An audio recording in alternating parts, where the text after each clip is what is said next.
நம்மள பொறக்க வைக்கிறதுக்காக நம்ம அப்பாவும் அம்மாவும் இறந்துருக்காங்கன்ற உண்மை தெரியாம தான் இந்த கோகனட் ஆக்டோபஸ் குட்டிங்க பிறக்குங்க.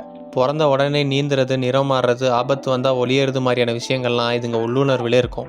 ஆபத்துனா ஆக்டோபஸுங்க பவளப்பாறைகளில் தான் போய் ஒளியுங்க. ஆனால் இந்த வகை ஆக்டோபஸ் பாறை இல்லாத மணல் இருக்கிற பகுதியில் தான் வாழும். அங்கே ஒளிய இதுங்க கண்டுபிடிச்ச ஐடியா தான் தேங்காய் மூடி. கடல்ல அலைஞ்சு திரிஞ்சு 2 நல்ல அளவு இருக்கிற தேங்காய் மூடியை கண்டுபிடிச்சி அதை அதுங்க கூடவே எடுத்துட்டு சுத்துங்க.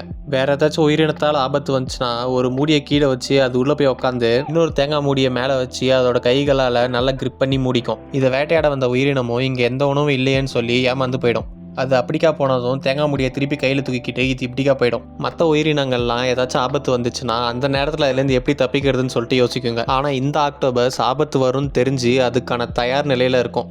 அதுதான் இந்த ஆக்டோபஸோட சிறப்பே. எல்லா ஆக்டோபஸ் இனத்துலேயும் மேட் பண்ண கொஞ்ச நாள்லேயே ஆணும், குட்டிங்க பிறந்த கொஞ்ச நாள்லேயே பெண்ணும் செத்துருவாங்க. அது ஏன்னு இன்னொரு பதிவில் பார்க்கலாம்.